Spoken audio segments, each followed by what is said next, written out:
Hello ನನ್ನ ಬಳಗದ ಬಂಧುಗಳ ಎಲ್ರಿಗೂ ನಮಸ್ಕಾರ. ರೂಪಾಸ್ ವೆಜ್ ರೆಸಿಪೀಸ್ ಆ್ಯಂಡ್ ಕಿಚನ್ಗೆ ಎಲ್ಲರಿಗೂ ಸ್ವಾಗತ. ಇವತ್ತು ಪೈನಾಪಲ್ ಶೀರಾ ಅಥವಾ ಪೈನಾಪಲ್ ಪುಡ್ಡಿಂಗ್ ಮಾಡೋದು ಹೇಗೆ ಅಂತ ತೋರಿಸ್ಕೊಡ್ತಾ ಇದ್ದೀನಿ, ನೋಡ್ಕೊಳ್ಳೋಣ ಬನ್ನಿ. ವರಮಹಾಲಕ್ಷ್ಮಿ ಹಬ್ಬ ಹತ್ರ ಬರ್ತಾ ಇದೆ. ಲಕ್ಷ್ಮೀ ನೈವೇದ್ಯಕ್ಕೂ ಈ ಶಿರಾನ ಮಾಡ್ಕೋಬೋದು ಆರಾಮಾಗಿ. ಹೇಗೆ ಮಾಡೋದು ಅಂತ ನೋಡ್ಕೊಳ್ಳೋಣ ಬನ್ನಿ. ನಾನಿಲ್ಲಿ ಒಂದು ತುಂಡು ಪೈನಾಪಲ್ ತೊಗೊಂಡಿದ್ದೀನಿ. ಇದರಲ್ಲಿ ಅರ್ಧ ಭಾಗ ಮಾತ್ರ ನಾನು ಶೀರಾ ಮಾಡಲಿಕ್ಕೆ ತೆಗಿತಾ ಇದ್ದೀನಿ. ಈಗ ಇದ್ರ ಮೇಲಿರೋ ಮುಳ್ಳೆಲ್ಲ ತೆಕ್ಕೊಂಬಿಡೋಣ. ಒಂದು ಸಣ್ಣ ಬೌಲಲ್ಲಿ ಮುಕ್ಕಾಲು ಬೌಲಷ್ಟು ಬಿಳಿ ರವೆ ತೊಗೊಂಡಿದ್ದೀನಿ ನಾನು. ಸ್ವಲ್ಪ ಗೋಡಂಬಿ ದ್ರಾಕ್ಷಿ ತೊಗೊಂಡಿದ್ದೀನಿ.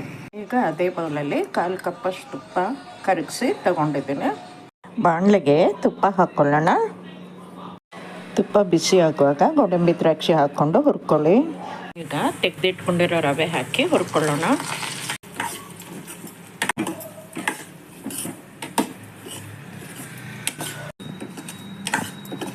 ರವೆ ಸ್ವಲ್ಪ ಕೆಂಪಾಗಿ ಪರಿಮಳ ಬರೋವರೆಗೂ ಹುರ್ಕೋಬೇಕು.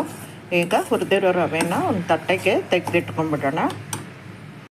ಇಲ್ಲಿ ಒಂದು ಅರ್ಧ ಬೌಲಷ್ಟು ಪೈನಾಪಲ್ ತುಂಡುಗಳನ್ನು ತಗೊಂಡಿದ್ದೀನಿ. ಇದೇ ಬಾಣಲೆಗೆ ಒಂದು 2ರಿಂದ 3 ಸ್ಪೂನ್ನಷ್ಟು ತುಪ್ಪ ಹಾಕ್ಕೊಳ್ಳಿ.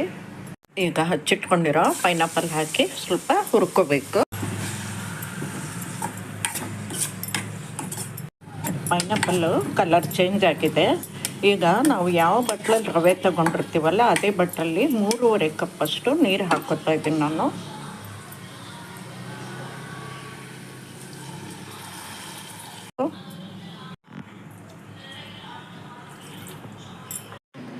ಈಗ ಕುದಿತಾ ಇರೋ ನೀರಿಗೆ ಹುರಿದಿರೋ ರವೆ ಹಾಕ್ಕೊಂಬಿಡೋಣ.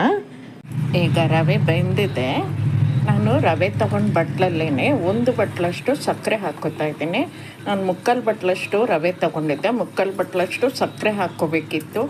ಆದರೆ ಪೈನಾಪಲ್ ಹಣ್ಣು ಸ್ವಲ್ಪ ಹುಳಿ ಇರೋದರಿಂದ ಇನ್ನೊಂದು 1/4 ಬಟ್ಲು ಸಕ್ಕರೆ, ಅದಕ್ಕೆ ಆ ಹುಳಿಗೆ ಬ್ಯಾಲೆನ್ಸ್ ಮಾಡುತ್ತೆ ಅಂತ ಇನ್ನೊಂದು 1/4 ಬಟ್ಲು ಜಾಸ್ತಿ ಸಕ್ಕರೆ ಹಾಕ್ಕೊಂಡಿದ್ದೀನಿ.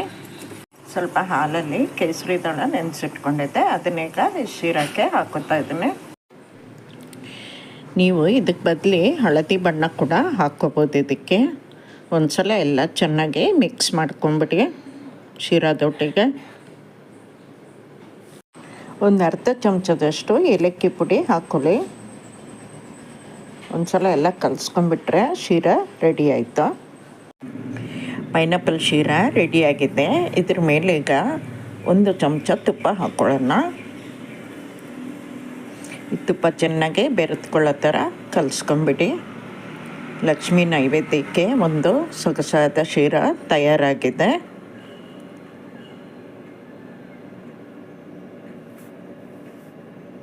ಪೈನಾಪಲ್ ಪುಡ್ಡಿಂಗ್ ಅಥವಾ ಪೈನಾಪಲ್ ಶೀರಾ ಮಾಡೋದು ಹೇಗೆ ಅಂತ ನೋಡ್ಕೊಂಡ್ರಲ್ಲ. ಈ ವಿಡಿಯೋ ನಿಮಗೆಲ್ಲ ಇಷ್ಟ ಆಗಿರ್ಬೋದು ಅನ್ಕೋತೀನಿ. ಇಷ್ಟ ಆಗಿದ್ದರೆ ಲೈಕ್ ಮಾಡಿ, ಶೇರ್ ಮಾಡಿ, ಕಮೆಂಟ್ ಮಾಡಿ. ಹಾಗೆ ನನ್ನ ಚಾನಲ್ಗೆ ಸಬ್ಸ್ಕ್ರೈಬ್ ಆಗೋದು ಮರಿಬೇಡಿ. ಧನ್ಯವಾದಗಳು.